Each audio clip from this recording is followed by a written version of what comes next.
Está começando mais um episódio do CarneCast, o primeiro podcast do Brasil a falar de carnes e produtos carnes de forma científica, de forma clara, de forma sincera. Eu estou aqui novamente com o professor Sérgio Flanzer para a segunda parte do episódio que nós começamos, divulgamos na semana passada. Falamos na semana passada, você deve ter ouvido lá. Se não assistiu o episódio, corre lá. Nós falamos de algumas questões muito legais, científicas, o que envolve a questão da qualidade da carne do ponto de vista de maciez, de suculência, de coloração, tem diferença de se é macho ou se é fêmea, que eu falei aqui, se era boi ou vaca. Falou, não, vamos fazer a diferença de macho e fêmea, se é castrado ou não é castrado. Desvendamos um mito que não é porque o animal sobe morro e desce morro que a carne vai ficar dura, né? Então, se você não assistiu ou não ouviu, corre lá para assistir antes desse. E aqui nós vamos continuar o bate-papo e explorando mais as suas linhas de pesquisa. Eu sei que você pesquisa muito a questão da maturação de carne. No episódio passado a gente parou ali nas questões pós-abate, que pode influenciar, e vamos continuar o processo de uma produção de carne e o processo que antigamente, quando eu era criança, não se ouvia falar carne maturada. Exato. Eu vi algumas vezes se abater animal no pasto e se guardava ali na fazenda o animal, não tinha fazenda, mas os avós lá da galera guardava o animal ali e ia comendo ao longo do mês. Não se falava em maturação, não sabia o que era, e hoje a gente sabe que tem vários processos de maturação e a carne, eu já ouvi falar que pode maturar num balde, num recipiente, né? Não num balde, mas com manteiga, se colocar no vácuo. Tem a questão do dry age, de é permitido ou não. Queria que você explanasse de uma forma geral pra gente essa questão da maturação. Melhora, não melhora, é mito, qual é melhor, qual é pior? Então vamos lá. Obrigado mais uma vez, então, aqui, né, para a gente continuar essa conversa hoje tão legal. A maturação, ela entra como um fator pós-abate, influenciando a qualidade da carne. Então, a primeira coisa é a gente tentar definir o que é o processo de maturação, né? Então, primeiro, toda carne, Carlos, talvez você falou que nunca ouviu, né, ou não tinha ouvido até então, na infância e tudo mais, carne maturada, realmente não se utilizava essa terminologia, mas do ponto de vista científico, natural, toda carne é maturada. Queira você, não queira você. Toda carne é maturada. Porque o processo de maturação nada mais é do que um processo degradativo das proteínas que compõem o tecido muscular. Principalmente as proteínas miofibrilares, que são as proteínas que contraem e relaxam. Tem gente que fala que quebra a proteína do colágeno, né? Para o colágeno, que é a proteína, o tecido conjuntivo. A grande maioria dos trabalhos diz que não. Então, quebra das proteínas miofibrilares, a quitina, miosina, titina, nebolina, vinculina, são proteínas da estrutura realmente contrátil do músculo. Então, é um processo degradativo dessas proteínas que se inicia no momento que o animal morre. Então, Bruce Marsh, lá na década de 70, começou a mostrar que as proteínas começavam a ser quebradas já 2, 3, 4 horas após a morte do animal, como um processo natural de degradação dos tecidos. Alguns pesquisadores dizem que a maturação tem início depois de 24 horas pós-abate. Por quê? Porque a percepção da melhoria da maciez, a maturação tem um dos objetivos principais, é melhorar a maciez, quando aplicada comercialmente, a melhoria na maciez você começa a perceber depois das 24 horas. Porque de 0 a 24 horas, o que acontece durante a transformação do músculo em carne é um encurtamento natural das fibras, com frio ou sem frio, né? É o que a gente chama de rigor mortis. Então, a fibra que era contrátil, elástica, funcional, que ficava contraindo e relaxando, durante a transformação do músculo em carne, aquilo que contraía, né, que relaxava e contraía, agora ela contrai, ela relaxa e contrai. Relaxa pouco, contrai muito. Relaxa menos ainda e contrai e não relaxa mais. Então, para isso, quando ela não relaxa mais, nós damos o nome de rigor mortis, rigor cadavérico. Que nada mais é, a carne nada mais é do que um cadáver. Sim. Depois nós vamos falar um pouco sobre consumo de carne, porque que tem gente que deixa de comer carne. E algumas dessas pessoas que deixam de comer carne usam essa expressão. Você come carne de cadáver? Eu falo, como? E gosto. Mas enfim, a gente fala mais sobre isso. Eu também. Isso, que bom. Ainda bem que a gente tá junto nessa. Mas então assim, essas fibras, né, então vão encurtar. Então nessas primeiras 24 horas é quando essas fibras estão encurtando. Então a carne está enrijecendo. Depois desse enrijecimento é que a maturação começa a mostrar o seu efeito, que é no amaciamento. Seria a resolução do rigor mortis. Então, mas a ação enzimática em cima das proteínas, elas começam logo depois do abate, né? Então, qualquer carne que você consuma de um animal morto, espero que você esteja consumindo carne de animal morto e não carne de animal vivo. Sim. Nós não somos predadores na natureza que comemos carne de um animal ainda respirando, porque se a gente vai na natureza é muito lindo. Você vê um leão comendo uma zebra, o animal ainda está respirando e ele está comendo essa presa. Na natureza é diferente. Nós fazemos o abate, aguardamos um pouquinho, né, 24 horas, uma semana, para consumir a carne. Então, já passou esse momento do rigor mortis.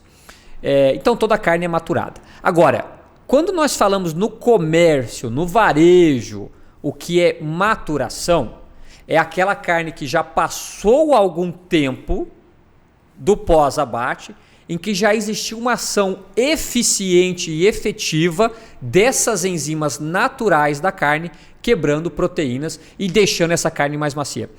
Aí você pode, né, pensar assim, bem, então essas enzimas são adicionadas? Você coloca essas enzimas na carne para quebrar? Não. São enzimas que no músculo vivo nós temos essas enzimas. Nós temos calpaínas, nós temos calpastatinas. Falamos no episódio passado, inclusive, né, a comparação entre animais zebuínos e taurinos, que tem uma diferença na atividade dessas enzimas. Então, essas enzimas são naturais do músculo vivo e que depois que o animal morre, elas continuam ativas. E elas continuam quebrando, tem a função de quebrar proteína da mesma maneira que elas tinham função no animal vivo. E até nessa questão que a evolução, a seleção natural fez com que animais zebuínos conservem mais as proteínas em vivo e após a morte. Por isso que são animais eficientes. Então, os animais são bons quando vivos para conservação de proteína, mas depois do abate, o que seria desejável, que é a quebra das proteínas, é um processo mais lento. Então, por isso que a gente tem que entender essa diferença entre genética e a gente tem que usar isso a favor, tem que entender o que a gente pode fazer. Então, toda a carne é maturada, mas maturação comercial é você maturar por 7, 10, 14, 20, 30, 60, 90 dias. Quanto mais tempo a carne é maturada, ou seja, quanto mais tempo essa carne é armazenada sob refrigeração, mais macia ela vai ser. Então, uma carne maturada por 7 dias é mais dura do que uma carne maturada por 20, que é mais dura do que uma carne maturada por 30.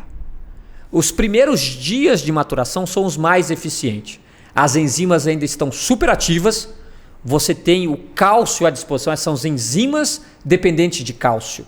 A carne tem cálcio, precisa ter cálcio. Tanto que se você injetar cálcio na carne depois do abate, você colocar cálcio no músculo, a carne fica mais macia. Eu vi isso na prática, minha tese de doutorado foi com isso. Eu injetei cálcio na carne para ver se a maturação era mais rápida. E foi mais rápida. Então, o cálcio é eficiente. Mas a carne já tem cálcio, então você vai ter uma maturação acontecendo de qualquer jeito. Mas não é permitido, né, por legislação, ou posso enriquecer com cálcio? Depende, tudo depende, né, Carlos? Então, assim, você poderia injetar se você colocasse no rótulo e não chamasse de carne.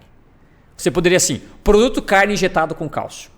Porque hoje você tem carne no varejo, hoje você tem carne no varejo que passa por um processo de injeção. Mas isso tem que estar no rótulo e parece que o mercado, por alguns motivos, não entendeu essa brincadeira direito e parece que não está sendo mais injetado. Mas a legislação permite a injeção de água, alguns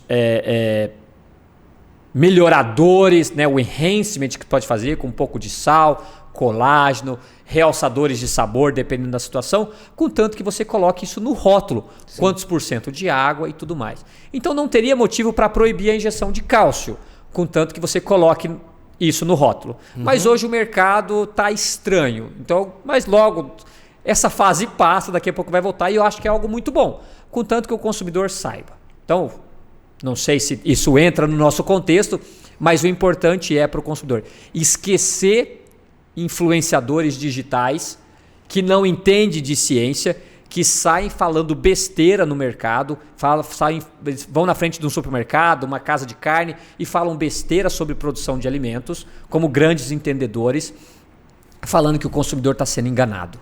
O consumidor não está sendo enganado porque o Ministério da Agricultura permite e essa informação está no rótulo. Se o consumidor não lê rótulo, é problema do consumidor. Se a legislação permite, isso é um produto legal. Só que quando isso acontece, o produtor, a indústria, né, precisa rever a maneira de processamento. Mas enfim, voltamos ao nosso cenário de maturação. Então a maturação é isso, Carlos. É um ataque enzimático durante o pós-mortem que acontece em todas as espécies, quebrando proteína, melhorando a maciez. Então não importa aonde a carne está. A carne pode estar no osso, na carcaça. A carne pode estar numa bandeja de supermercado, a carne pode estar embalada a vácuo, pode ser uma carcaça inteira, pode ser uma picanha, pode ser um bife de picanha, ou pode ser uma tira de carne que a maturação ela é celular. Então a maturação ocorre a nível celular. Não importa o tamanho e tudo mais. Então, maturação é isso. É deixar o tempo agir sobre a proteína. Então, toda a carne é maturada. Mas tem diferença dependendo do processo que se faz. Se eu maturo a vácuo, por exemplo, se eu maturo na presença de oxigênio, ou se estou fazendo um dry aged, que eu forço desidratação externa ali, ou se eu faço numa bandeja. Tem diferença na velocidade ou na forma com que a enzima vai agir ali ou não? Todo o processo de maturação vai resultar no mesmo produto. Maravilha. Essa pesquisa, na realidade, a gente faz essa pesquisa desde 2016. É uma linha de pesquisa que eu venho trabalhando aí nos últimos anos. Agora a gente acha que já pesquisamos demais, a gente precisa mudar de linha agora. A gente está investindo em outros assuntos, mas nós trabalhamos pesado com maturação a seco. Em 2015, 2016, fazia 2, 3 anos que eu estava na Unicamp, eu recebi uma ligação e o pessoal perguntando sobre maturação a seco. E eu, né, vindo do doutorado, tal, com pouca experiência na área de carnes, eu perguntei o que é maturação a seco, o dry aged, né? Então a gente famoso começou dry aged, né? Começamos uma linha forte com isso. Então a primeira coisa falei que a maturação ela ocorre a nível celular. A enzima não precisa de oxigênio. Então, independente do sistema de embalagem, de acondicionamento, a maturação, o ataque enzimático na célula, na proteína, vai acontecer da mesma maneira, independente de qualquer sistema de acondicionamento. Ela é independente disso. Só que, se você maturar a vácuo ou maturar sem um sistema de embalagem, vamos imaginar que é o caso da maturação a seco, dry aged, que a gente pode definir logo mais, você não tem diferença em maciez, mas você tem uma diferença que pode ser perceptível no quesito sabor.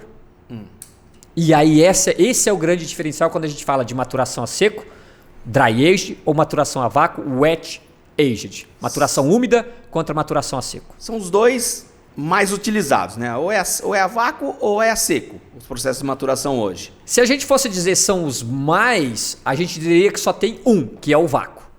Então assim, o vácuo representa no mercado hoje talvez 99% da carne. Posso errar nesse sentido, Carlos? Porque assim, a carne no açougue, aquela que está pendurada, ela é uma carne maturada a seco, ela está maturando, está secando na gôndola, pendurada, aquilo está maturando a seco, mas não é o objetivo maturar. Simplesmente ela está ali porque o consumidor vai chegar, vai pedir para cortar um pedaço, vai pedir para moer, mas do ponto de vista científico ela passou por um processo de maturação. Ela está sendo maturada a seco porque não tem embalagem. Mas quando a gente fala de maturação comercial, única e exclusivamente, quase só existe maturação a vácuo. Então se é carne maturada é a vácuo. A maturação a seco ela vem como um produto de nicho. Porque ele é um processo caro, não é demorado, porque tempo por tempo, eu já falei para você que independente de oxigênio e do tempo, a vácuo ou sem vácuo, o efeito é o mesmo na quebra de proteínas, mas é um processo caro, porque a carne desidrata.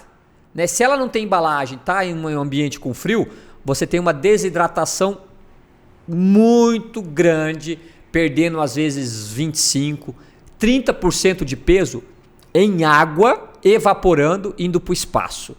Então, em vez de você vender esses 20%, esse 20% está evaporando. Então, esse custo você precisa incluir quando você vai comercializar o produto. Sem contar que você também tem uma limpeza para se fazer naquela carne superficial. Exatamente. Que não vai ser consumida. E aí, se você somar 20% de perda de evaporação com mais 15%, 20% de perda por desidratação, você pode chegar em 30, 35, dependendo do tamanho da peça. Se você maturar uma peça muito pequena, maturada seco, dry age, você pode chegar a 50% de perda. Então a gente fala que assim, o dry age é pelo menos o dobro do preço, é 100% em cima do preço de uma carne maturada a vácuo. Então você pegar a mesma carne maturada a vácuo e você levar ela para maturação a seco, pelo menos o dobro do preço você vai ter que vender essa carne para justificar essa perda que você vai ter. Então é muito importante você partir de matéria-prima muito boa para você ter um produto espetacular no final. Se você partir de uma matéria-prima intermediária, o dry age não vai resolver todo esse seu problema e aí o seu consumidor não vai ficar satisfeito com a qualidade que ele tinha dessa expectativa desse produto.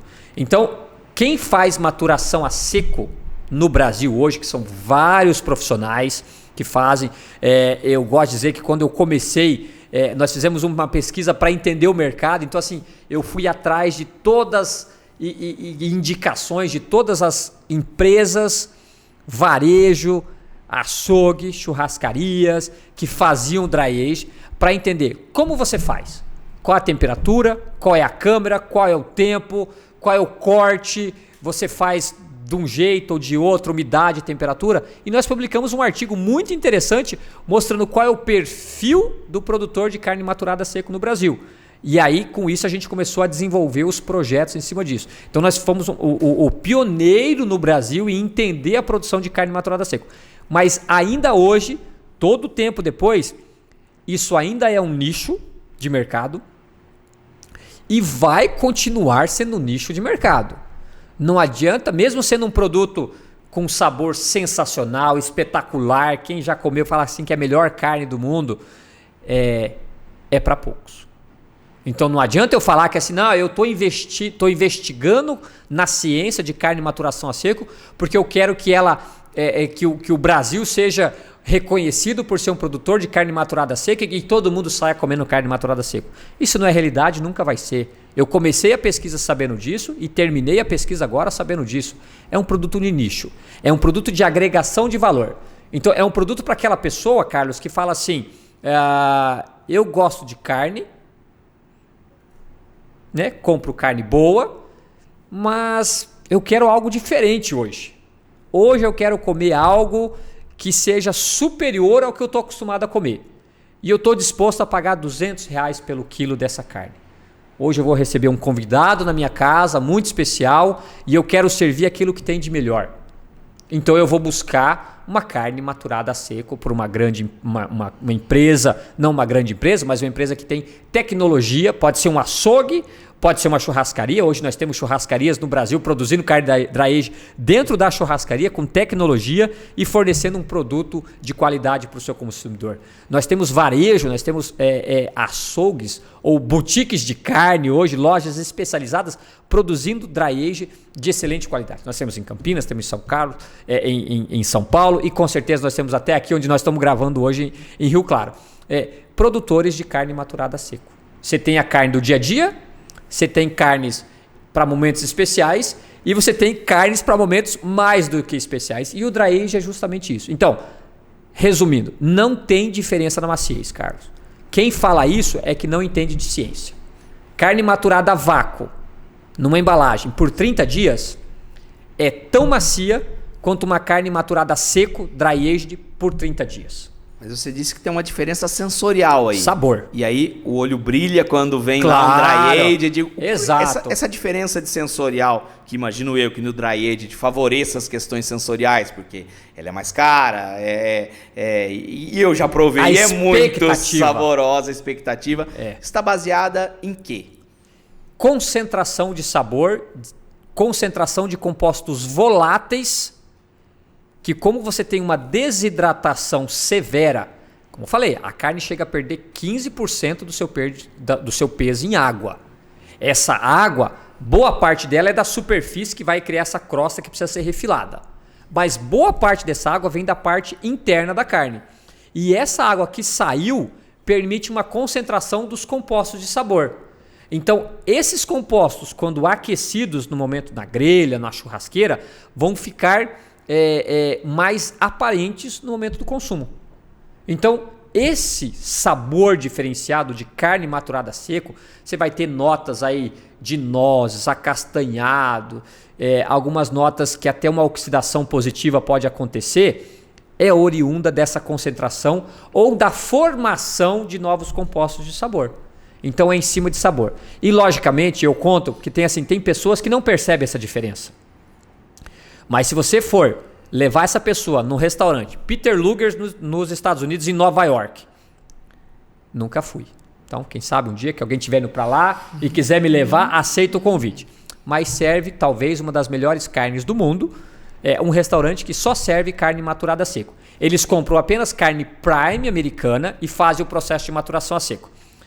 Mesmo que fosse uma carne ruim, na hora que você entra nesse restaurante, que é considerado um dos melhores restaurantes do mundo, com certeza, na hora que você come essa carne, mesmo não sendo a melhor do mundo, você vai dizer que foi a melhor carne do mundo que você já comeu. Né? Melhor carne que você já comeu, desculpa. Então, assim, existe você cria aquela expectativa do lugar, do ambiente. Ambiente bonito, de uma elite, uma pequena parcela da população que tem acesso àquele lugar.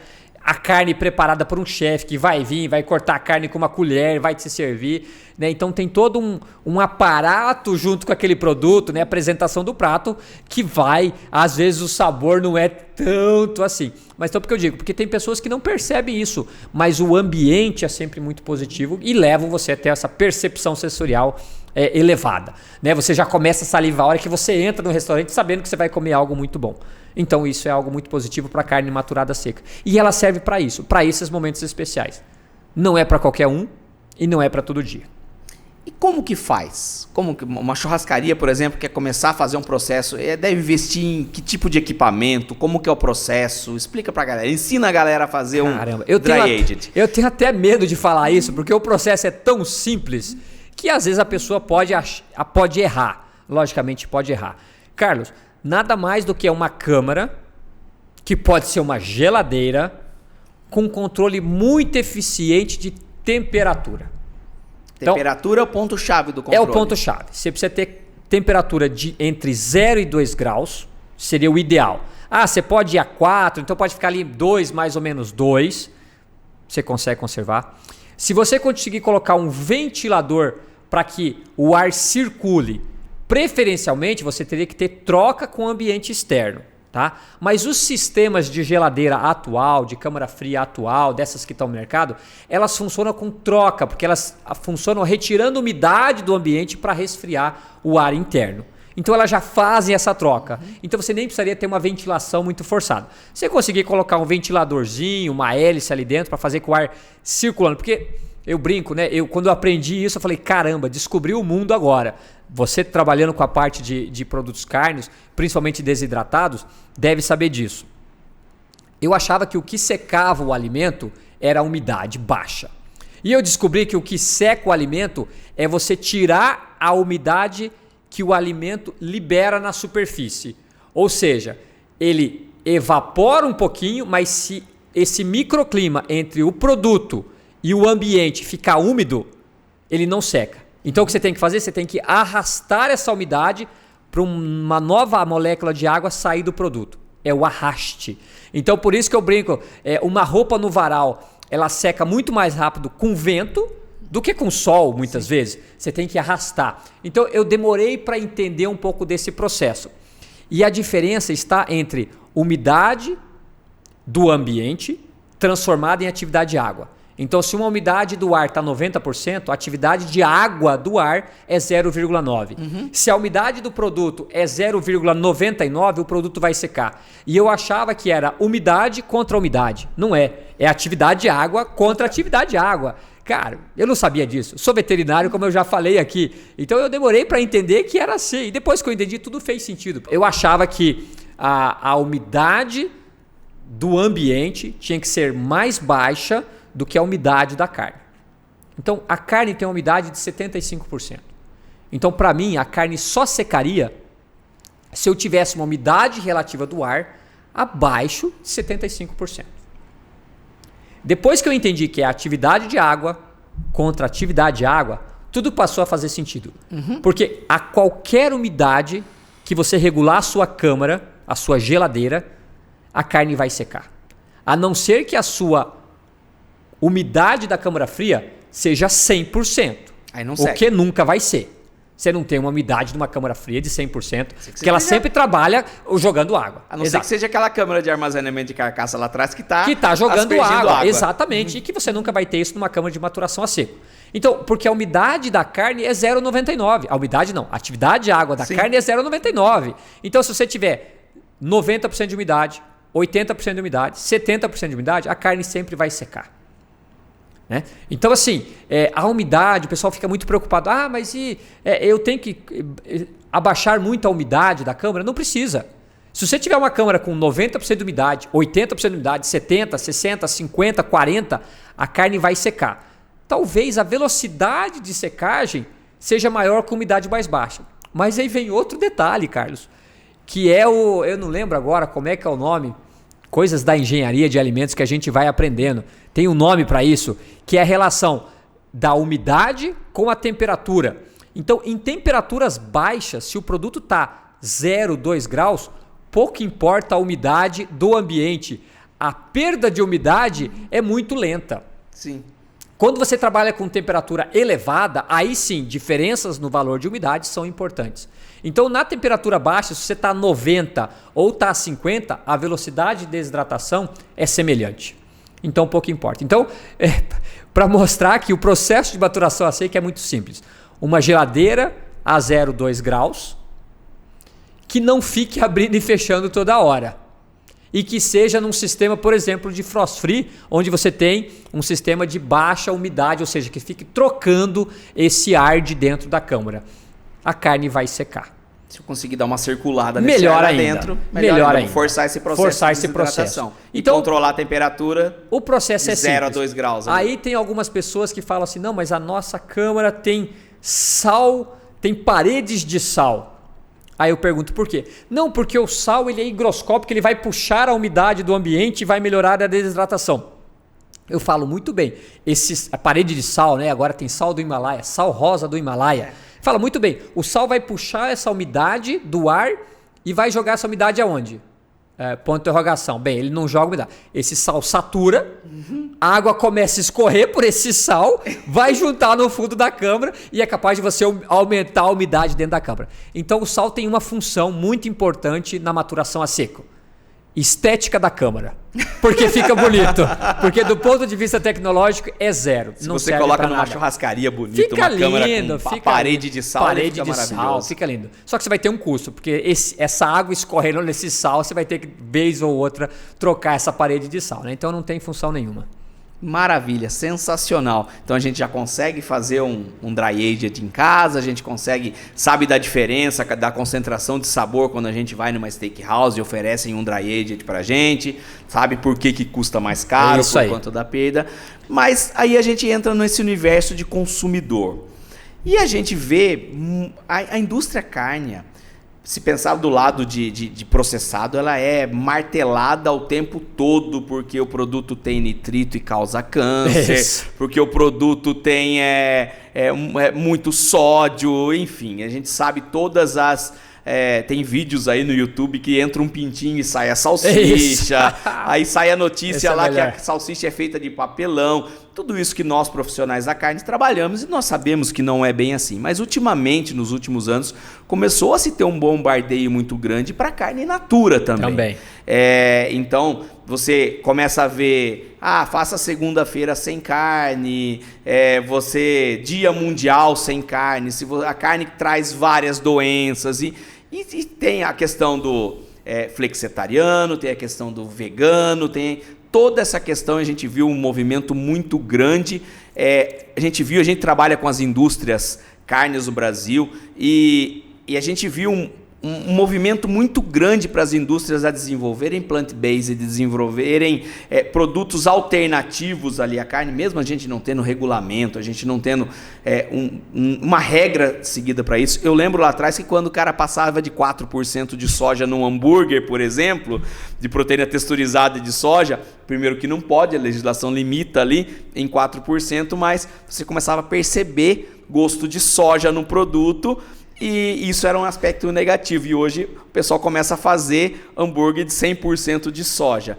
E para essa indústria se alimentar, começou a bombardear muito a indústria de carne. Que carne faz mal, que a questão de abater o animal. Queria que você desse uma explanação para a gente. Eu sei que você atua bastante nesse segmento, não no segmento de não carne, você atua com carne, mas nessas questões culturais, sobre essa questão do plant-based, de cultivado, e tecnicamente o que é o produto, o que são os produtos, como que você vê isso e como que você vê do ponto de vista do consumo também, comparado com o consumo de carne natural, que aumenta, cai, isso influencia, não influencia? Maravilha. Vou tomar um golinho mais aqui agora, né, pessoal que está assistindo aí. A galera que está assistindo sabe, esse é um assunto que o Sérgio gosta. A gente participou do iCommerce lá e tem uma sessão toda dedicada a essa questão. Porque hoje é muito forte. Fácil você ir, que nem você disse mesmo, para o Instagram, sem ter conhecimento científico, e começar a falar, não faça isso ou faça aquilo, isso faz mal, isso não faz, sem ter um embasamento científico. Então você faz parte da comunidade científica mundial, aí contribui com muitos artigos, faz parte. O que realmente é verdade, o que não é verdade? Desse segmento. Falando em redes sociais, né? Então, assim, eu atuo muito nas redes sociais justamente tentando trazer essas informações. Então é facinho de seguir, né? É só digitar o nome lá, Sérgio Flanz, você vai achar Facebook, Instagram, LinkedIn, Twitter, que agora é X, enfim, me procure lá nas redes sociais. Tem o blog, não tem? Falando de carne? Tem blog falandodecarne.com. Então quem quiser seguir, não é seguir, é fazer o cadastro lá. Eu não consigo manter atualizado, mas enfim, quem sabe um dia eu retorne com mais informações, mas faz o cadastro que é importante. Você falou dessa questão, então antes de começar no assunto, né, eu brinco com os alunos ou em alguma palestra, alguma coisa, sobre essa questão do produto cárneo ter proteína vegetal. Então, você tem uma legislação que permite até uma certa quantidade. Maravilha. E hoje no mercado, não no mercado nacional, mas isso no mercado, né, na Europa principalmente, estão lançando produtos híbridos, que é carne, matéria-prima de origem animal, com produtos com matéria-prima de origem vegetal.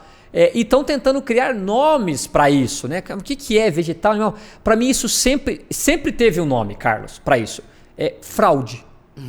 Não é isso? Antigamente, se você fizesse um presunto, um mais amido, mais proteína 10% de soja, acabou, é fraude. E ainda é hoje. Sim. Então tem muitas pesquisas, tem colegas, enfim, trabalhando tentando assim, viu que, já vamos entrar nisso, né? Mas assim, o 100% plant-based não tá pegando. A gente vai chegar nisso mais pra frente. Então fala assim, poxa, por quê? Sabor. Então, bem, para resolver isso é simples resolver problema de sabor. Põe produto de origem animal. Põe uma gordura animal que você resolve sabor. Porque é isso que dá sabor. A pessoa está acostumada com isso. Mas vamos voltar então. Eu só quis fazer essa brincadeira, né? Porque assim, é fraude.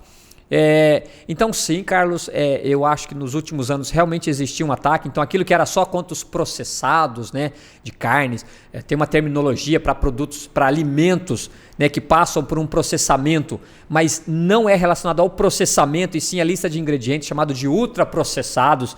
Né? Tá existindo hoje qual é o termo para isso?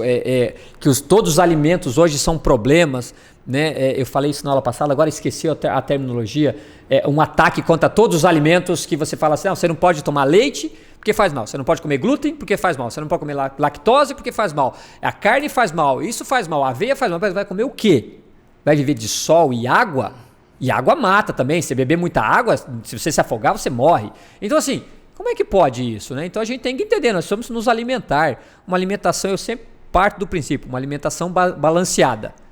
Carne, produtos de origem animal, produtos de origem vegetal, numa dieta balanceada, você vai viver 80, 90, talvez mais que 90 seja desnecessário, né? Mas enfim, seu avô viveu, meu avô viveu e não tinha. E tinha uma dieta, qual era a dieta? Era a comida o mais natural possível, né? Que na época não tinha tantos alimentos realmente industrializados, mas já faz muito tempo que nós temos alimentos industrializados e vivemos 70, 80, 90 anos. A expectativa de vida aumenta. Só aumenta. E não é porque os alimentos industrializados estão matando a população.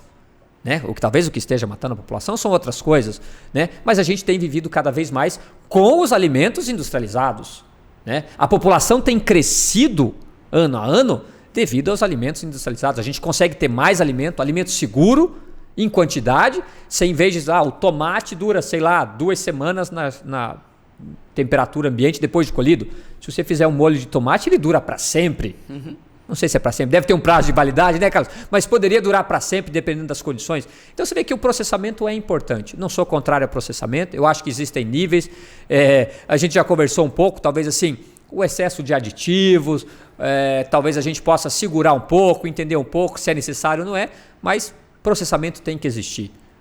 O mundo é hoje, em relação à segurança de alimentos, em relação à população que nós temos, devido ao processamento de alimentos, industrialização, aditivos, ingredientes e tudo mais. Então, voltando, né, Carlos, quando a gente está falando assim, eu falei, né, então, sobre essa questão de mercado e tudo mais. Então, quando a gente fala que começou a acontecer esse ataque, né, dos produtos industrializados de maneira geral, ultraprocessados, eu sou totalmente favorável à industrialização, ao processamento. Eu acho que nós, como mundo, só somos o que somos e temos o que temos devido à industrialização, né, revolução industrial, que possibilitou a produção de mais alimentos seguros, nutritivos, dentro de um limite. Então, trabalhar talvez com essa questão dos ingredientes e aditivos dentro de um limite razoável é bom, é necessário.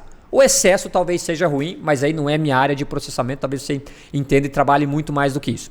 Mas voltando então à área agora do por que deixar de comer produtos de origem animal, principalmente a carne, seja processada ou seja carne in natura, frescal. Né?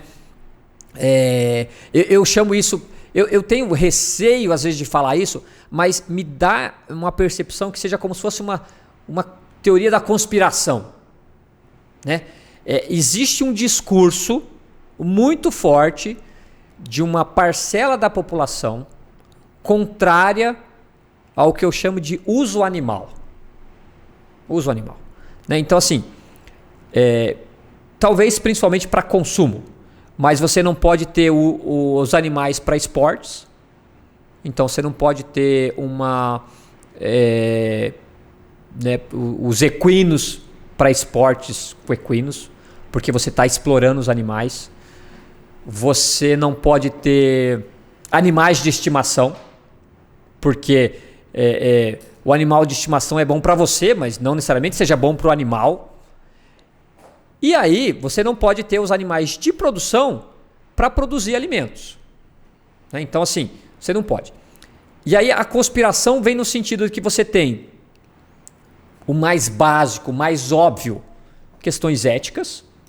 Então, nós não teríamos direito a produzir, matar um animal para consumo. Então essa seria talvez a primeira coisa que a maior parte dos defensores dos direitos animais colocam, é que nós, como seres humanos, como animal dentro de um círculo natural, nós não temos direito, seres racionais, a tirar a vida de um outro animal para consumo. Nós passamos pelas questões ambientais. Então a produção animal, ela é a causadora de todos os problemas ambientais que nós temos. Se chove demais, é culpa dos bovinos. Se chove de menos, é culpa dos bovinos. Se tem seca, se está quente, se neva, é culpa da produção animal. Isso está baseado em quê, essas questões ambientais? A produção animal mesmo, ou se desmata para produzir animal? Isso está baseado em quê? É um pouco de tudo que a gente pode entrar em detalhes para entender se realmente é fato ou não. O que eu estou tentando mostrar aqui é muito mais assim, qual é o discurso? Então a gente tem o discurso da ética, temos o discurso ambiental, que a gente já volta lá, temos o discurso de saúde.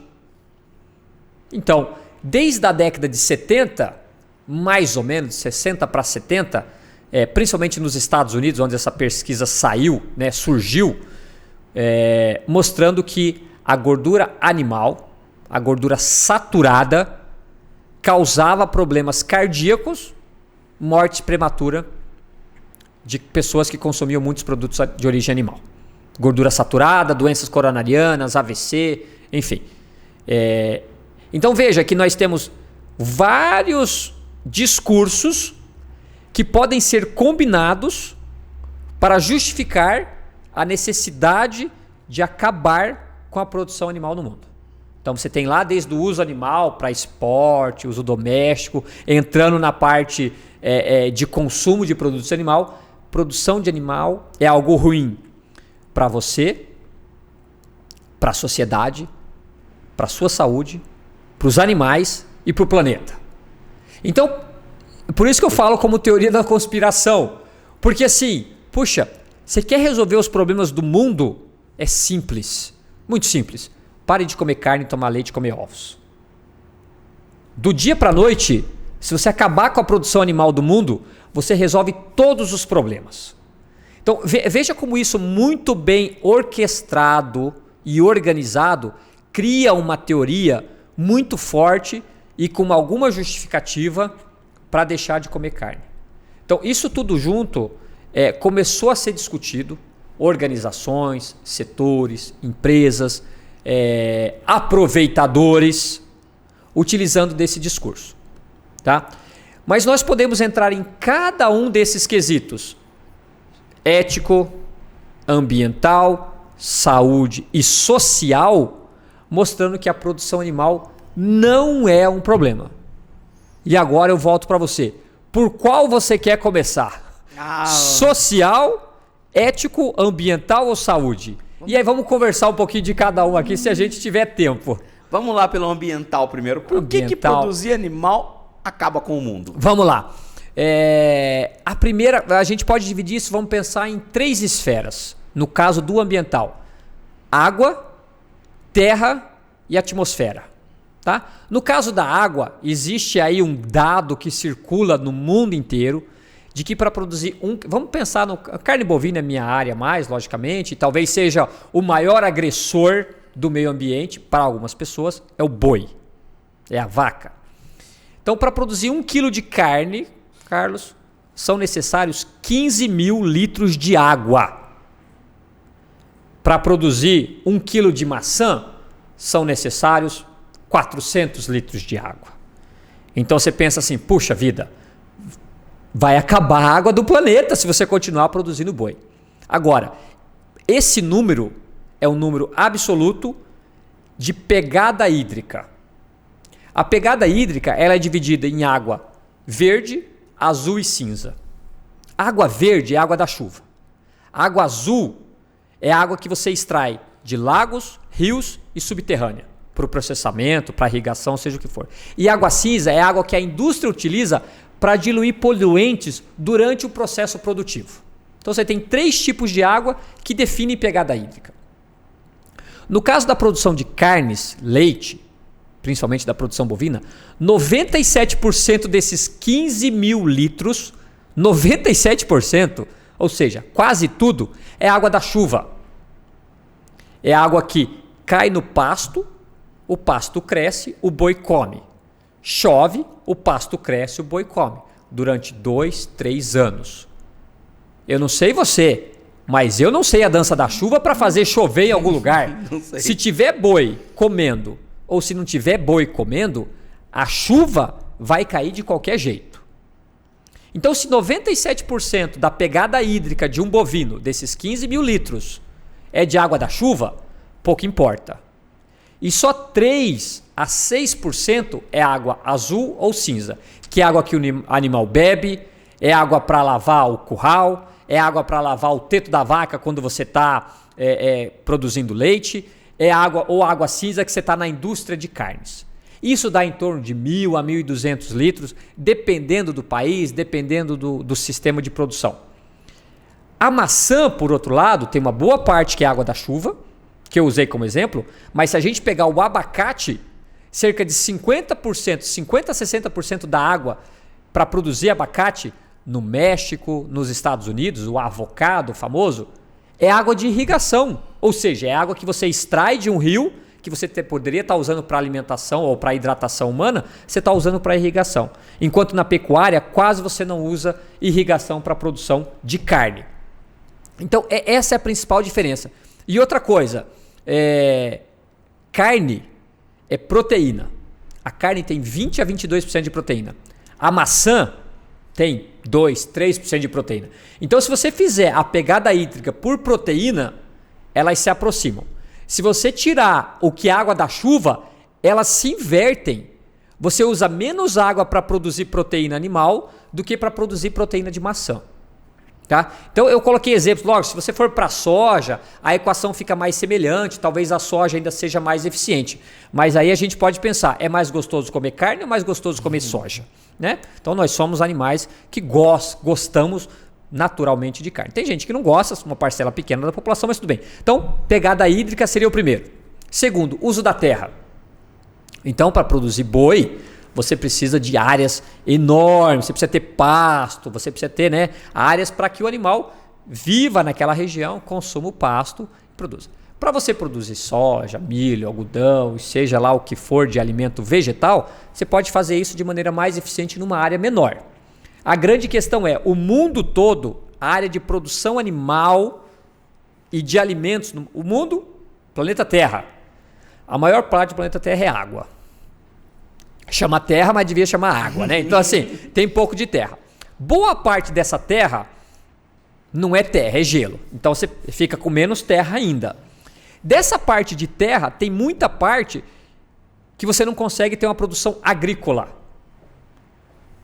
É pedregosa, é árida, ou inunda, como você citou no episódio passado, você falou do Pantanal. Inunda numa época do ano, você não pode produzir nada lá porque inunda, mas tem época que tem pasto. Né? É montanhosa demais que você não consegue produzir soja, porque o maquinário não vai subir. O que você produz nessa região? Boi. Você coloca o boi, a ovelha, o cabrito, nordeste do Brasil. Fui visitar uma vez lá, eu não sei o que os animais comem, mas eles estão lá produzindo leite e carne. Não tem água naquela região. Muita região lá não tem água, mas você consegue produzir carne e leite. Você só consegue produzir vegetais se você tiver irrigação. Se você não tiver, e custa caro irrigação, não é? Você não tem todo o Nordeste isso.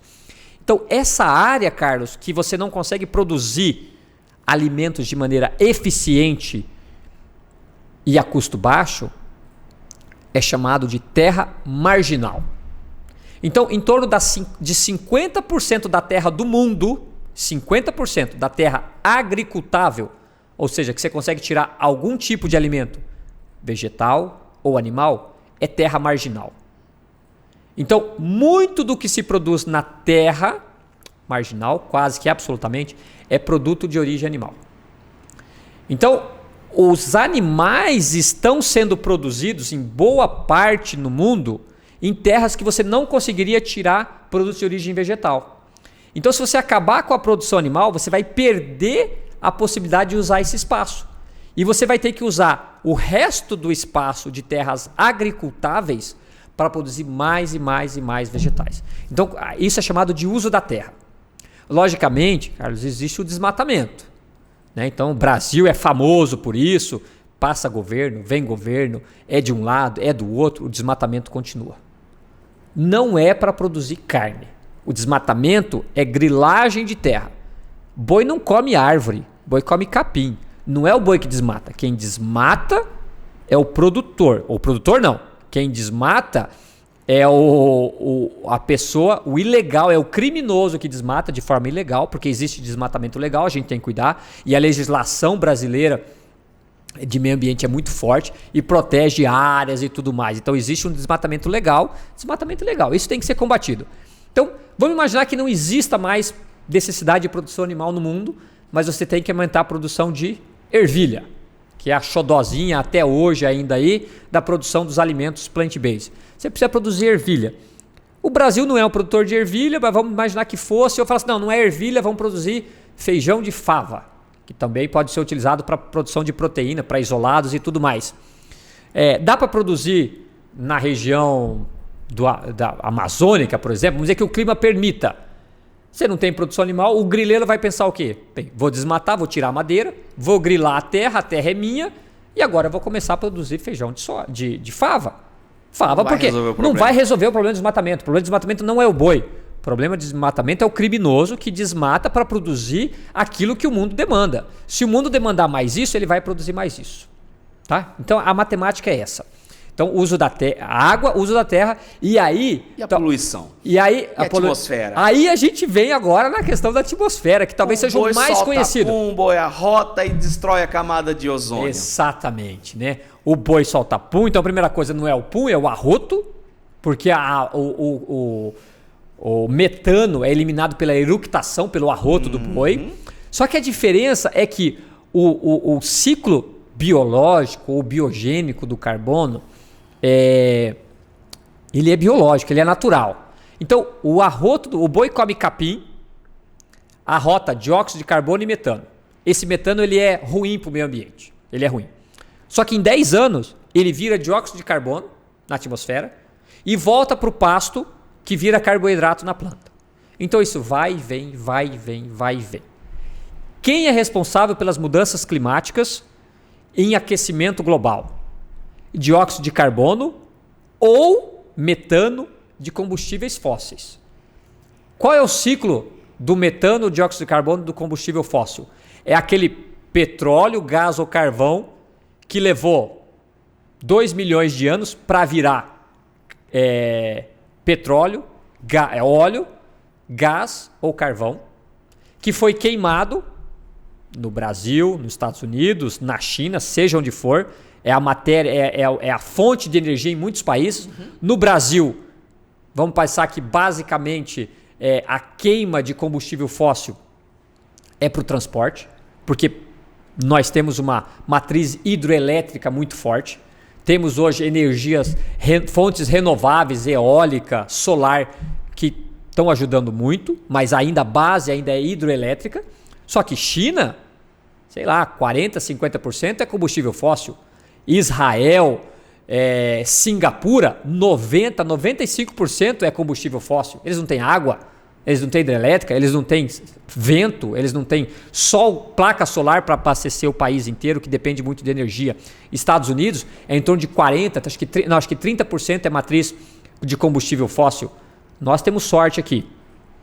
Então tudo isso queimado, que levou milhões de anos para ficar lá no solo, está sendo queimado rapidamente desde a Revolução Industrial e está sendo jogado na atmosfera como dióxido de carbono. Quanto tempo esse dióxido de carbono vai levar para virar petróleo, óleo e gás? Mais alguns milhões de anos, para ser decomposto como carbono e ser fixado no solo como carbono. Então, o metano da pecuária é ruim para o meio ambiente? É. Só que ele não é o causador das mudanças climáticas, porque em 10 anos ele retorna. E aí eu brinco assim, o boi é o único animal que libera metano na atmosfera? Não, nós liberamos. Antes de existir o ser humano ou os bovinos, vamos dizer, a produção em massa de bovinos, nós temos em torno aí de 1 bilhão de bovinos no mundo. Tá? O Brasil tem 200 milhões, mais ou menos. A Índia tem 300 milhões.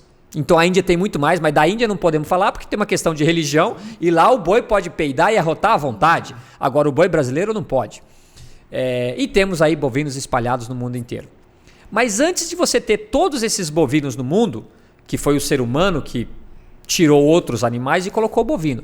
Quais outros animais tinham no mundo antes? Vamos pensar na África, são talvez os mais comuns. Elefante, girafa, gnu, zebra. Todos os animais, ruminantes ou não, mas que produzem metano ou pela eructação, ou pelas fezes, ou pelo pum, produziu metano. Antes dele, dinossauros. Vamos pensar nos dinossauros. A maioria dos dinossauros eram veganos, comiam vegetais. Tenho certeza que eles produziam metano. Existia aquecimento global nessa época, existia mudança climática nessa época, eles estavam emitindo metano. Então veja que assim, culpar um animal mesmo que numa quantidade grande, responsável pelas mudanças climáticas, sendo que animais sempre existiram no mundo, um ou outro, é totalmente inadmissível. Tá? Eles participam dessa parcela de emissão de gases, participam, mas dentro de um ciclo natural. Então, assim, falar que eles são responsáveis por uso de água, uso de terra ou mudanças climáticas, no meu ponto de vista, é leviano.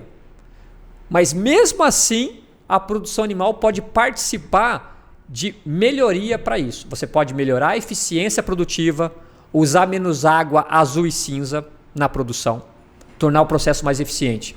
Você pode usar menos terra, fazendo processos intensivos.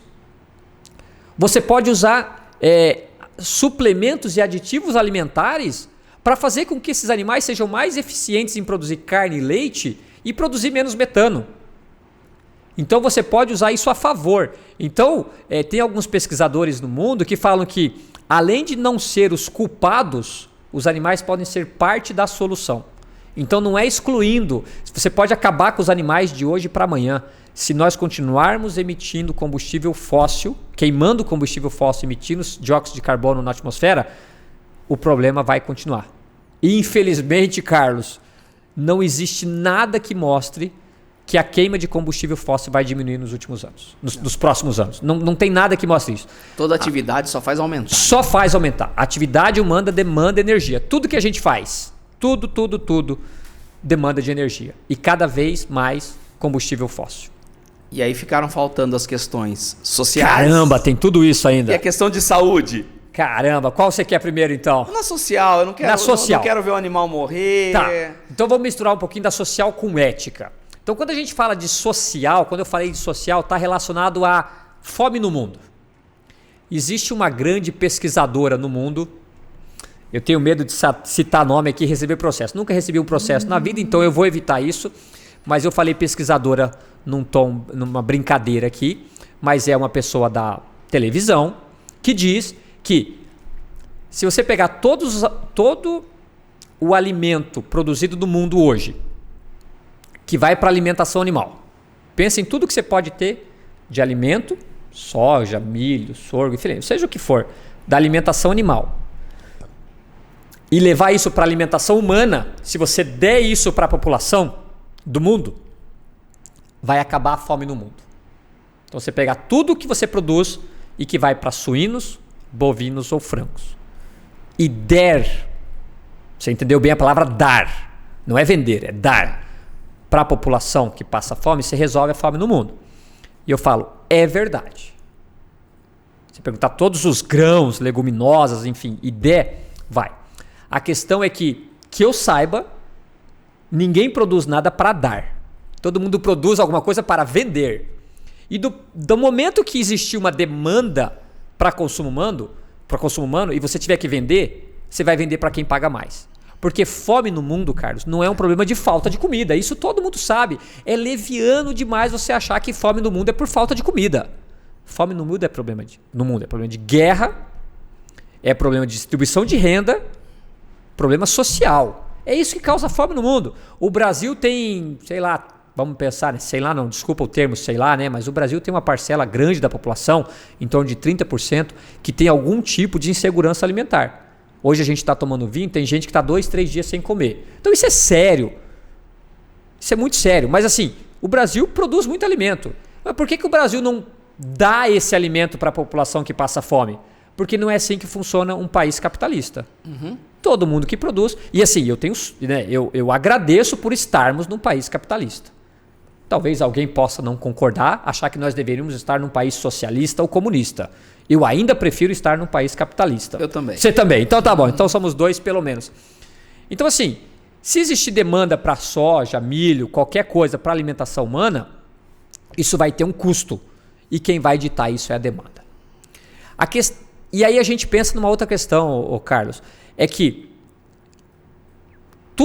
se a gente pensar em tudo que o animal come, tem um trabalho muito bonito de 2007, 2008 do Monet, que ele mostra que cerca de 86% do que os animais comem no mundo, alimentação animal, 86% da composição da alimentação do animal são de subprodutos ou coprodutos daquilo que a agricultura produz. Então bagaço de cana, polpa cítrica, farelo de caroço soja. de algodão, farelo de soja, que eu nunca comi, espero nunca precisar comer, e assim por diante. O pé do milho, né? Porque o pé do milho dá um milho. Mas o resto, come o milho, o grão do milho. Você não come o milho inteiro, você come o grão do milho. Eu fiz uma conta um dia, não sei se você sabe. Você sabe quanto representa o grão de milho de um pé de milho? Não tenho ideia. 5%. Eu fiz a conta, eu fui atrás de dados da Embrapa. Então tem gente que fala assim, um boi tem 500 quilos, você aproveita só 37% do boi. Eu desafio você. Quanto você aproveita de um pé de milho? 5%. O que é mais eficiente, um boi ou um pé de milho? Sim. Então, assim, a gente tem que ter esse cuidado de fazer as comparações quando fala que o animal é eficiente. Então, pensa que 86% do que o animal come é lixo humano. É aquilo que você não aproveitaria. Você dá esse lixo para o animal e ele converte isso dos alimentos mais nutritivos e completos que a gente pode ter, que é carne, leite e ovos. Não existe nada do ponto de vista biológico, nutritivo, melhor do que carne, leite e ovos. Tem gente que não gosta, tudo bem, mas do ponto de vista biológico, de nutrição, é o mais completo possível. E se a gente pensar em proteína, é mais ainda, né? O valor biológico dessas proteínas. Então, essa questão social de fome no mundo, de o animal estar comendo a minha comida, isso é falso. Os animais reciclam comida, reciclam lixo e produzem comida. E aí vem o que você queria falar, né? Da parte ética. Sim. Aí, da parte ética é fantástico, né? Então, assim, poxa, eu sou contrário à morte dos animais, ao uso animal, à exploração animal. Eu sou contrário a isso. Tem um episódio que eu mostro em algumas apresentações, um episódio de um seriado chamado Yellowstone. E é muito legal porque lá vem uma ativista contrária à produção animal que diz, vocês matam animais, essa indústria horrível que mata animal e tudo mais. E aí o personagem principal, que é um fazendeiro, fala assim,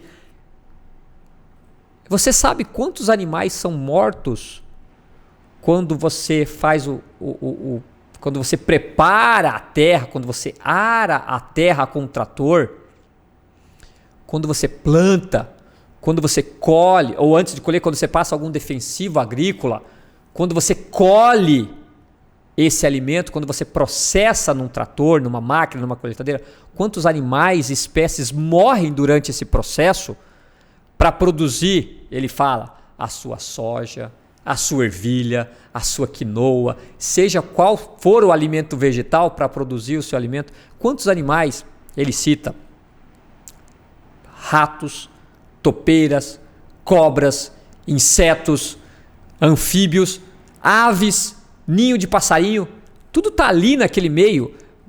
Ou você acha que a colheitadeira é seletiva, ou o trator que está arando, ele desvia de um ninho de rato, do ninho de aves, ele desvia. Tem morte ali. A questão é, nós não vemos. Quando você está comendo uma carne, você pode ou não associar, mas é inerente ao processo que um animal morreu para você ter aquela refeição. Mas numa produção agrícola não existe nenhum tipo de lavoura que não tenha morte. Conversei com um colega de Goiás, de Goiânia, o Cláudio, um grande amigo meu, moramos junto na época da pós-graduação, e ele me contou um fato muito interessante que eu não fazia ideia. Produção de tomate para molho de tomate. O pé de tomate do molho de tomate é um tomate rasteiro, não é aquele tomate bonitinho, tipo levantado, tipo estaca, nada. É tomate que é rasteiro e você só colhe uma vez. Passa a colheitadeira colhendo tudo. E não sei por que tem muitos roedores na plantação de tomate. Tem muitos roedores. E a colheitadeira, quando vai passando e vai colhendo tomate, eu não sei se pelo peso ou não, ela leva um ratinho junto. E aí a pessoa precisa ir lá tirar esse ratinho da colheitadeira. E muitos ratos, né, são triturados, mortos, não sei o quê. Eu falei assim, o molho de tomate, que é um produto que eu já vi produto no mercado com o rótulo vegano em molho de tomate, tem uma marca com o rótulo vegano, não é vegano, porque certeza que alguns roedores, ou muitos roedores, ratos, morreram para ser. E aí eu te pergunto, por que um rato, que é um mamífero, pode morrer, e um boi, que é um mamífero, não pode morrer? Por que a vida de uma vaca, de um boi, vale mais do que a vida de um rato? Né? Então, essa questão ética de utilização e tudo mais, não estou dizendo que o animal precisa sofrer. Então, nós podemos produzir minimizando e devemos produzir e minimizar ao máximo o sofrimento animal. Que infelizmente existe. Tem legislação, tem controle, tem normas, mas a gente sabe que tem alguns que seguem mais, alguns que seguem menos. O que tem que existir é fiscalização e seguir. Então essa questão de morrer mais ou morrer menos, não tem jeito. Tá? Então se a gente pensar, tem um trabalho científico que calculou quantos animais morrem para a produção de produtos agrícolas, vegetais nos Estados Unidos. Morrem mais animais só nos Estados Unidos na produção agrícola, vegetal nos Estados Unidos, do que em todo o mundo de animais terrestres para alimentação humana. Tá? Na faixa aí de 70 a 80 bilhões de animais morrem por ano no mundo, porque aí você conta basicamente 90% são aves, são frangos. Então eu brinco, não é uma brincadeira aqui, mas se você quer reduzir o número de animais mortos para alimentação humana, pare de comer frango e coma boi. Porque por unidade você mata muito mais frango do que bovinos. Mas não faz mal? Você começou falando que tem doenças cardiovasculares associadas à carne e tem uma questão da saudabilidade, o mundo se preocupa muito com essas questões de evitar doenças, o mundo é muito bombardeado, o mundo da carne é muito bombardeado com essas questões. O que você tem de dados aí? Já vi que você é um poço de dados, você pesquisa muito com relação a isso e tem todos os dados na cabeça, dados científicos, não são dados que vêm aí do Instagram, do achismo, do sensacionalismo que tem muito nesse segmento. O que você fala pra gente com relação à saúde? Saúde. Vamos lá. Então eu posso começar dizendo para você o que a gente tem na mesa aqui agora, né? Tem gente que vai falar que álcool é algo ruim para a saúde. Eu tendo a concordar que o excesso talvez não seja melhor, mas eu não dispenso um bom vinho e uma cerveja no final de semana. Mesmo sabendo que o álcool não, vamos pensar assim, ele não faz parte de uma alimentação natural do ser humano, né? Então a gente tem que entender que assim, nós temos direitos, alguns direitos assim, não sei se direito seria melhor, né? Mas alguns prazeres da vida a gente se dá o luxo de ter de vez em quando, né? Então assim, mas o quanto que o vinho faz mal? Eu não sei, mas se você tem médico que fala que uma taça, um cálice de vinho todo dia é o segredo da vida eterna, né? Então, ainda mais se for um vinho bom como esse. Então, assim, poxa, mas você tem médicos que vão falar que não, que qualquer dose de álcool tem que ser evitada, você não pode consumir nada de álcool. Então, talvez tudo seja uma questão de dose dependente, tá? No caso de saúde, no caso de nutrição, a gente nem precisa talvez entrar nos detalhes, porque assim, eu às vezes divido um pouco saúde e nutrição, que estaria meio atrelado, mas a gente pode dividir um pouco. A gente pode falar assim, comer produtos de origem animal e produtos vegetal do ponto de vista nutricional. Talvez isso seja o mais simples, mesmo assim tem muitas pessoas que não concordam. Vão falar que produtos vegetais são mais nutritivos do que produtos de origem animal. Quem fala isso é que não entende o básico de nutrição humana ou nutrição animal, seja o que for. É lógico que produtos de origem animal têm uma biodisponibilidade de minerais, vitaminas e proteínas muito melhor do que os produtos de origem vegetal. Ferro. Tem ferro no feijão? Tem. Mas na carne tem ferro M, que é muito mais absorvível.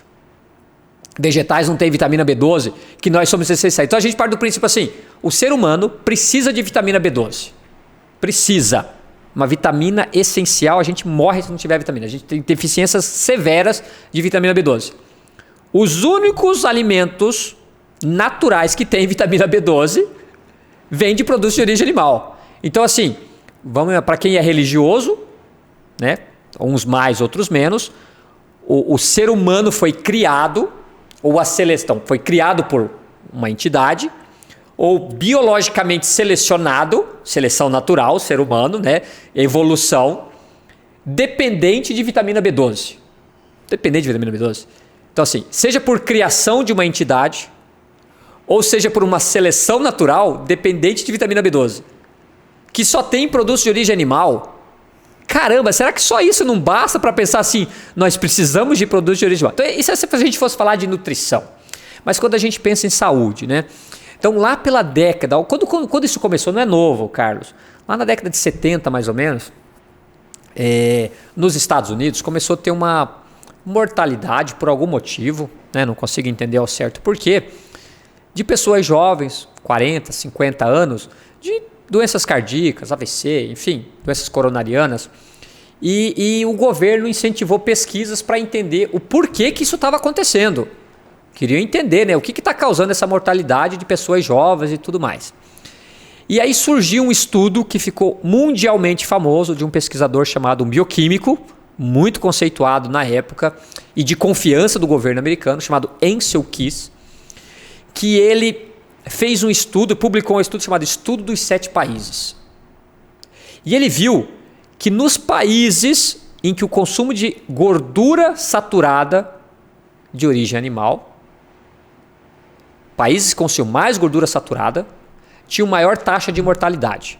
Países que consumiam menos gordura saturada de origem animal, tinham uma menor mortalidade. E o resultado foi quase que linear. Tinham países, assim, imaginar um gráfico, né, de distribuição, quase que linear. Quanto mais gordura saturada, maior mortalidade. E isso ficou conhecido como estudo dos 7 países. E a partir daí, tornou-se uma regra. Pirâmide alimentar foi construída. Então aquela pirâmide que a gente conhece, né? Carne, lá em cima um pouquinho de vez em quando, gordura animal um pouquinho. E a base da alimentação, carboidrato, farinhas. Né? Essa é a pirâmide alimentar que a gente conhece até hoje. Infelizmente a gente vai chegar lá. Só que logo depois disso, que esse trabalho foi publicado, descobriu-se, olha que interessante, que esse estudo na realidade não foi composto só por 7 países. Foi composto por 21 países. Mas por algum motivo, porque o gráfico não estava legal, esse pesquisador tirou os países que estavam fora da curva. Então, em vez de ser, né, da linha no caso, em vez de ser uma reta, ou seja, independente do consumo de gordura saturada, a mortalidade é a mesma. Só que quando ele retirou alguns países, ficou linear com uma alta correlação. Então, olha só, uma fraude científica de um grande pesquisador conceituado, mudou a maneira que o mundo viu a gordura saturada. O que aconteceu nessa época? Olha o que veio nessa época depois dos anos 70. A base de gordura na dieta humana era gordura animal. Então você tinha banha de porco, sebo bovino. Eu lembro, o professor Pedro conta, eu não passei nessa época, mas a batata frita do McDonald's era frita em sebo bovino. Olha que coisa interessante. Devia ser muito gostosa essa batata. Devia ser muito saborosa. Muito saborosa. Parou. O que surgiu nessa época? Gordura hidrogenada. Crisco. Surgiu nessa época. Salve a sua saúde. Consuma gordura vegetal hidrogenada. Fez 50 anos agora que o mundo comeu gordura hidrogenada com gordura trans sintética. De repente entenderam, opa, gordura trans não é boa para a saúde. Depois que consumiu-se isso por 50 anos. Sim. Agora não, mas agora nós temos um novo processo que não tem gordura trans, ainda é saturada, a interesterificação é possível, agora aí você tem sem gordura trans, mas é uma gordura de origem vegetal e talvez daqui 40, 50 anos a gente vai ver que mesmo essa gordura talvez não seja tão boa como se coloca. Biologia não é matemática. Hoje você acha uma coisa, amanhã você acha uma coisa diferente. Evolutiva. Agora, que o ser humano consome carne e produtos de origem animal há centenas de milhares de anos, desde a evolução, desde que o homem saiu de ser vamos dizer, comer raiz de tubérculos e ser nada e passou a comer carcaça, medula óssea e tem um aproveitamento de produtos de origem animal muito mais eficiente e evoluiu e tem trabalhos mostrando que o cérebro, né, evoluiu quando ele conseguiu ter um aporte de aminoácidos, proteínas e energia de fonte de proteína boa e gordura boa. Isso ninguém é contrário a isso. A evolução humana aconteceu por causa da proteína de origem animal. Isso é fato. Bem, mas isso aconteceu. Então, assim, a saúde, né, o mundo ficou contra a carne e a gordura animal. Não bastasse isso, em 2015, olha só, em 2015, o IARC, que é uma instituição famosa, internacional, de estudos sobre o câncer, IARC, publicaram um trabalho em 2015, um grande relatório de 800, 900 páginas, mostrando que carne, são vários produtos, mas dentre eles, que tem a ver com a nossa conversa de hoje, carne e produtos cárneos, que você já até comentou, um consumo de 50 gramas de produtos cárneos processados por dia, durante toda a vida, aumenta a incidência de câncer, o risco de você desenvolver um câncer coloretal, em 18%. 18%. Aí você pensa, caramba, 18% é muita coisa. Só que o que eles não explicaram nessa época, e que depois que a notícia saiu no... Eu ia citar nomes de jornais e revistas, melhor não citar, mas saiu na mídia. Muito bem veiculado. Muito bem veiculado. Não explica o que é 18%. Não explica o que é 18%. Existe 18%, esse 18%, ele é um risco relativo. Porque em epidemiologia existe risco relativo e risco absoluto. Então o que quer dizer esse 18%? Vou tentar explicar aqui agora de uma maneira... vamos ver se vai ficar claro para você, Carlos. Aí acho que fica claro para todo mundo, né? Seria fácil isso. 18% de risco relativo ou risco absoluto. Tá? Então, o exemplo que foi citado depois para explicar isso imagina no Reino Unido, que é onde tem uma incidência de câncer coloretal de 3% da população, se a população não come nada de carne processada. Então, risco natural, sim, independente da alimentação, da população desenvolver, de uma pessoa desenvolver câncer coloretal 3%. Então, isso é risco absoluto. Risco absoluto de uma população ter câncer coloretal 3%. Se essa pessoa consome 50 gramas de carne processada por dia durante toda a sua vida, vai ter um aumento de 18%. Em cima do 3%. É 18% dos 3%. Dos 3%. Ou seja, aquilo que era 3%, se a pessoa come 50 gramas todo dia durante toda a sua vida, passa de 3% para 3,6%. Ou seja, para mim é quase nada. 0,6 no absoluto. 0,6 pontos percentuais e não 18%. Mas ele foi considerado, a carne processada nesse estudo foi considerada como carcinogênica, por causa desses dados. E colocada no mesmo grupo do cigarro. Então, a carne processada, ela é tão carcinogênica, nesse estudo, não sou eu que estou falando isso, ela é tão carcinogênica quanto o cigarro nesse estudo. Só que não. Ela está na mesma classe de carcinogênico. Não estou falando que ela é. O estudo diz, ela é a mesma classe do cigarro, só que com risco totalmente diferente. Para comparação, lembra do 18%?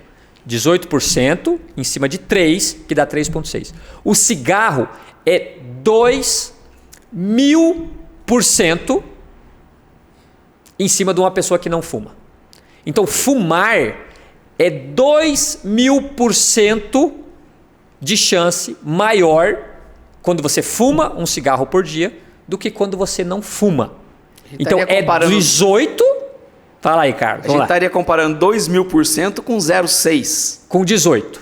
Com os 18%. 18% contra 2.000% acima do quem não fuma. Dos 3 que do seria risco natural. absoluto. Entendi. Exatamente. Então vejam que assim, não é porque está no mesmo grupo de carcinogênico, que é o grupo A2, que é o mesmo risco, a probabilidade. E aí eu coloco outros exemplos para você que está na mesma lista de carcinogênico. E eu quero ver se você vai ficar com muito medo a sair daqui.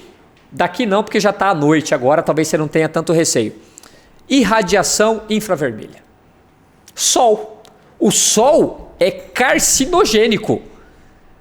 Você vai no sol de vez em quando? Vou. Ou você não sai de casa porque é carcinogênico? Eu não sou moreno, não mas é mais mesmo. Vou assim numa praia. Não tem jeito. Agora, qual é o risco de você ter câncer de pele indo ao sol tantas horas por dia? Ou você não ir ao sol nunca? O sol é carcinogênico. No mesmo grupo, um outro que eu duvido que você não tenha como não fazer. Você me falou que mora no Rio de Janeiro, é isso mesmo? Isso. Talvez não seja tão ruim quanto o São Paulo. Eu moro em Campinas, eu não sei como é que é a qualidade. Ar poluído está na mesma classe da carne processada, do cigarro e do sol. Ar poluído. Você respira no Rio de Janeiro ou você só respira aqui no Rio Claro? Com aquele trânsito lá, a gente fica lá no trânsito direto. Não tem jeito. Tá lá. Então veja que assim, dizer que carne processada é carcinogênica é diferente dela causar câncer. Sim.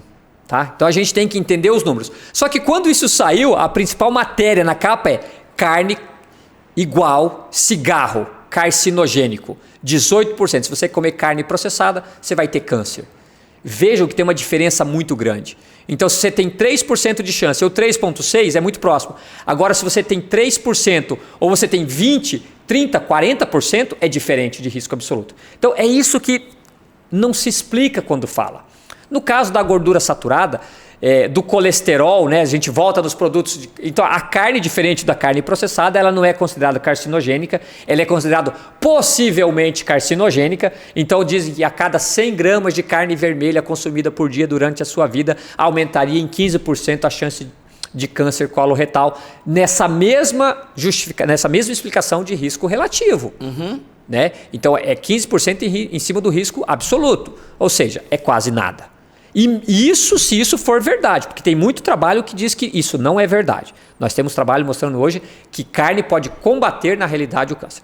A gente tem ataques, carne dizendo que carne causa diabetes, Carlos.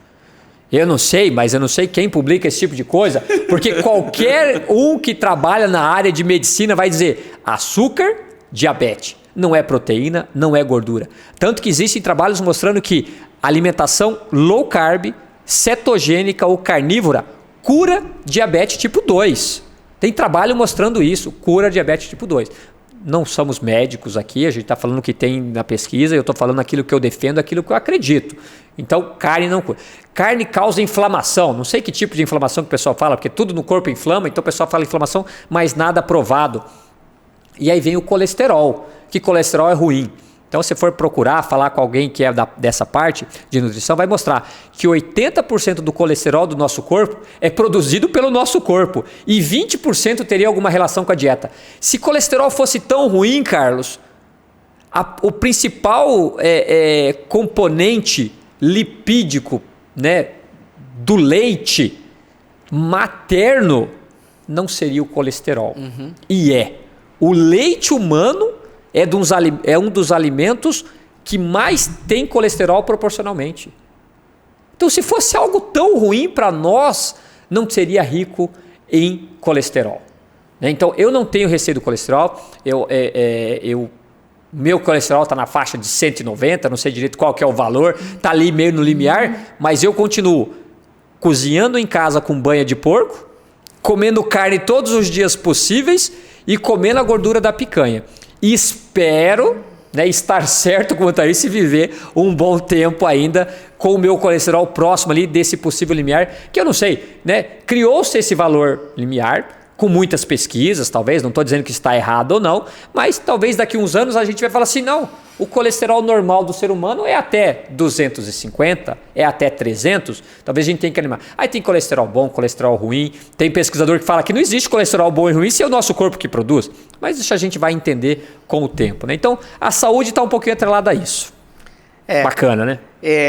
Espero que o Carnicast prospere, pra gente estar gravando um episódio lá na frente e te perguntar. Exato. Você continuou comendo a gordura da picanha e chegou até aqui? Vamos ver. Eu Vamos também. ver. Se nós dois estivermos aqui, seremos prova viva, porque eu não consigo ficar um dia sem comer carne. É muito bom. Também cozinho com banha de porco e a satisfação que o sabor, a questão sensorial, que a gente nem entrou nessa seara. Nem falamos disso ainda. Se tirar a carne da minha vida, praticamente você seria uma pessoa depressiva.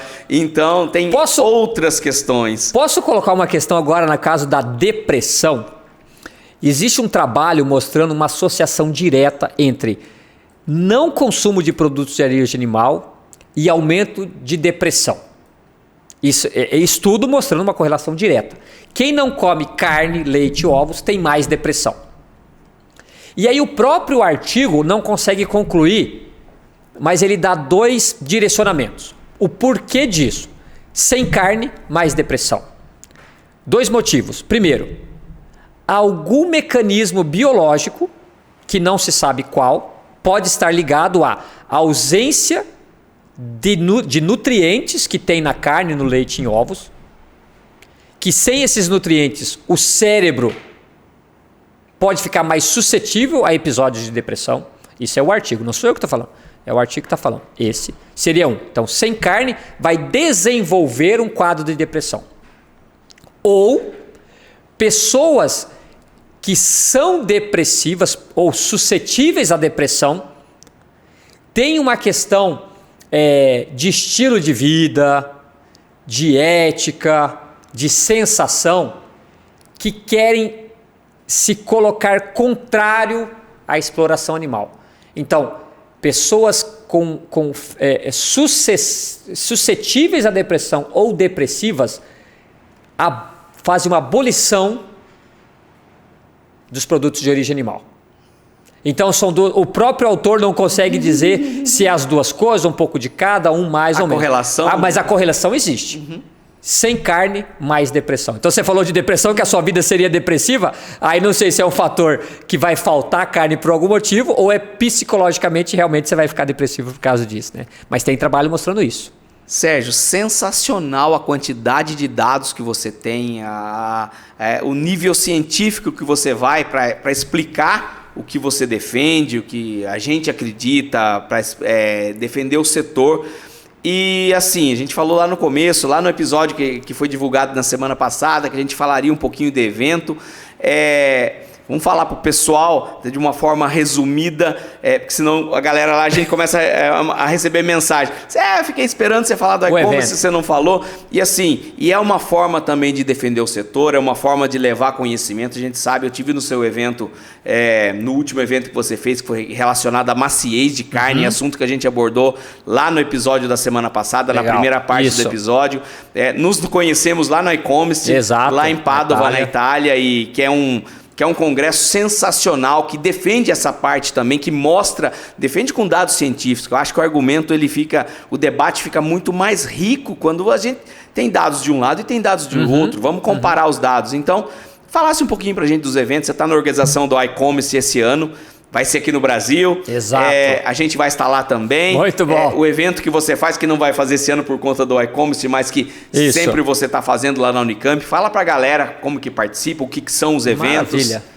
Vamos lá. Carlos, então, falando primeiro do evento da Unicamp, né? Então, a instituição onde eu estou. Desde 2017 eu venho promovendo um evento de final de ano, normalmente no final do ano, na segunda quinzena de dezembro, entre o dia 12 e o dia 15 de dezembro, sempre tem dado certo. Teve apenas um ano que a gente fez em junho, mas nos outros anos foi sempre em dezembro, então 2017, 18 e 19, 3 anos consecutivos. Veio a pandemia, né? 2020, 2021, então nós paramos, não conseguimos fazer o evento. 2022 foi o evento que foi no meio do ano, e ano passado, né, queria agradecer você, né, que foi um apoiador do nosso evento, acreditou depois da gente se conhecer no iCoach, falou assim, não, eu quero estar junto com vocês como apoiador e que, se Deus quiser, vamos estar junto nisso daí. Nós temos 2 eventos que eu vou revezando dependendo do ano, dependendo do convidado. A gente sempre tenta buscar um convidado sempre externo ao Brasil, né? Não necessariamente para dar um prestígio, nós temos pesquisadores fantásticos no Brasil, mas para dar um corpo, para dar oportunidade para o público que é muito brasileiro do evento, né? Um evento pequeno, de um dia, um evento simples, se a gente for comparar depois com a iConst.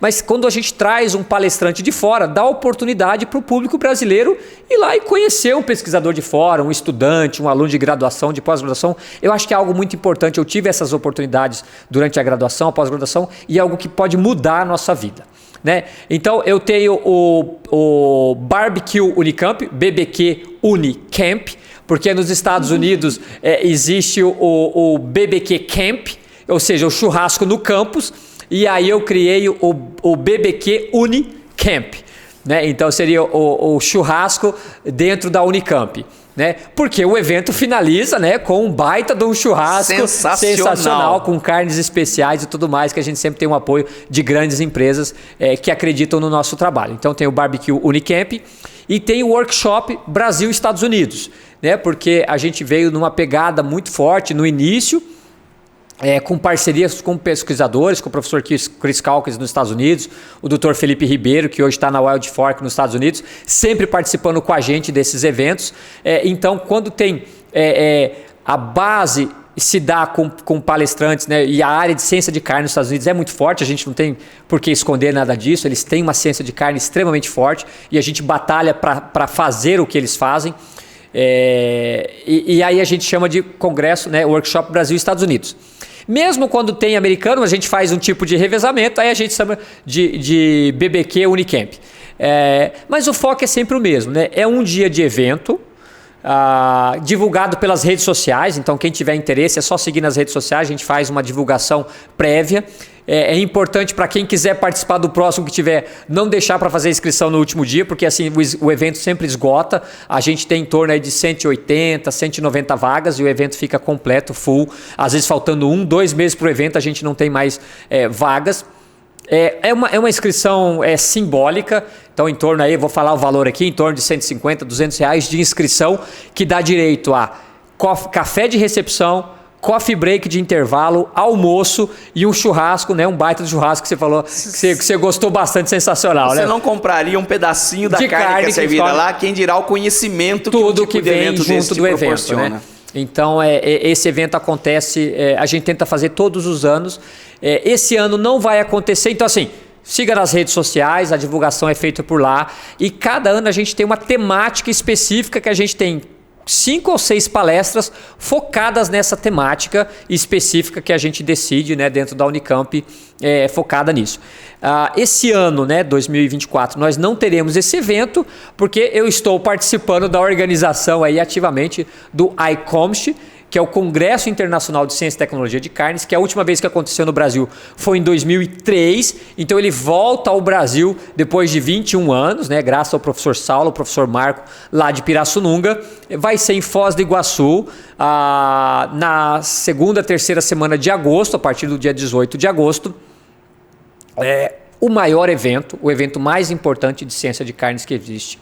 Ele acontece um ano na Europa, um ano fora da Europa. Então, ano passado foi em Pádua, onde nós nos conhecemos, e pena que nós nos conhecemos assim tardiamente, talvez lá, senão a gente poderia ter a oportunidade de conhecer um pouco mais da região da Itália juntos, né? Mas foi um evento muito bom, né? Um evento assim, realmente é o evento mais importante da parte de ciência, onde o que está acontecendo em ciência de carne é discutido. Então nós estamos na organização, o evento vai contar aí com 14 sessões, onde a gente vai discutir meio ambiente. O slogan desse evento é produção responsável de carne, vai ser no Brasil. O Brasil tem uma pecuária, uma produção agrícola sustentável e responsável, mas é atacado volta e meia nas mídias, no mercado internacional. Então nós decidimos por esse slogan justamente para mostrar que o Brasil é capaz e faz uma produção responsável do ponto de vista ambiental, social e econômico. Então essa vai ser a pegada. O evento começa com uma palestra sobre isso, sobre essa temática, passa sobre carbono neutro, baixo carbono, vem para a parte de classificação de carcaça, parte de equipamentos, bem-estar animal, bioquímica, processados, então produtos carnes processados, a parte de aditivos, ingredientes, bioativos, na parte de consumo, visão do consumidor, mercado, como é que você comunica com o cliente, com o consumidor. Então tudo isso é abordado de forma científica, né? Então espero que quem goste, que quem possa participe. Caso tenham empresas assistindo, né? Ainda dá tempo, né? Quando vai ser divulgado esse episódio. Então, se tiver interesse, nos procurem. Se é uma empresa que acredita na ciência, como a BRC, é importante dizer, né? Se eu posso dizer aqui, né? Pode, é uma das patrocinadoras principais do evento, como uma patrocinadora diamante do evento, que são empresas que acreditam na ciência, né? Então, assim, a empresa pode, sei lá, produzir, vender, ter lucro e tudo mais, mas a ciência está por trás de tudo isso. Você pode fazer ciência na indústria, mas você muitas vezes depende da ciência dentro da academia. E esse é o momento. Então, eu falo para todo mundo, né? Eu estou responsável no evento por buscar os financiamentos e eu falo com medo de errar para as empresas. Não é um evento comercial. Não vá nesse evento se você acha que você vai encontrar clientes em potencial. Não é esse o objetivo. Você tem que acreditar que esse evento vai ser importante para você, para a ciência de carne no Brasil, para a ciência de carne no mundo, e que a sua empresa vai ser reconhecida por acreditar na ciência internacional. Né? É isso que a gente quer nesse evento. Né? É uma semana, um evento longo, né? Começa no domingo, termina na sexta, com eventos sociais fantásticos. Teremos churrasco, teremos um almoço, um jantar amazônico, muito provavelmente. Teremos um jantar de gala super especial. Teremos visitas técnicas e cênicas. Vão lá para conhecer as cataratas do Iguaçu, vão para conhecer a Itaipu, o Parque das Aves. Se sobrar um tempinho, dá para fazer uma compra no Paraguai, né, Carlos? Pertinho ali, né? Pertinho ali do lado. Dá para comprar um pouco de vinho na Argentina. Então, assim, é um momento de descontração para aproveitar o melhor que tem na ciência de carnes. Então, agosto de 2024, para quem quiser, é só estar lá, né, fazer a inscrição. As inscrições estão abertas no site iComst, icomst2024.com. Vai ser em Foz do Iguaçu. Foz do Iguaçu. Nós estaremos lá. Esperamos que você também, que acredita na ciência, que quer conhecer, esteja lá. O canal do CarneCast vai sortear uma vaga para isso aí. Então você vai na foto oficial lá e comenta: eu quero ir para o e-commerce. Depois, mais próximo do evento, a gente vai sortear. Sérgio, te agradecer imensamente de estar aqui compartilhando todos os dados que você tem, todo o seu conhecimento científico, toda a bagagem que você tem ao longo dos anos. Te agradecer muito, não só por estar aqui, mas por pesquisar, por fazer esse mundo da carne mais científico, por gerar dados que a gente acaba utilizando na indústria e poder compartilhar isso com a gente. A casa do CarneCast, assim como tudo onde a gente estiver relacionado, é sua. Carlos, fiz um artigo aqui, vou publicar, mas queria publicar isso para a galera que não lê artigo, para a galera que o seu público lá do CarneCast está lá, vamos vir aqui falar. A casa é sua, sinta-se à vontade sempre. Muito obrigado, espero que você também tenha gostado de estar aqui batendo um papinho com a gente, bebido um vinho, e que volte mais vezes. E para você que está aí, que nos assistiu, nos ouviu até agora, espero que tenha gostado. Curta, comenta o comentário. Se não gostou, também fala o que você não gostou. Se tem alguma opinião diferente com relação ao consumo de carne ou não consumo, não gosto de matar animal, ou concordo com você, é um debate muito forte, acho que vale a pena trazer esse debate. E foi mais um episódio do CarneCast, esperamos na próxima.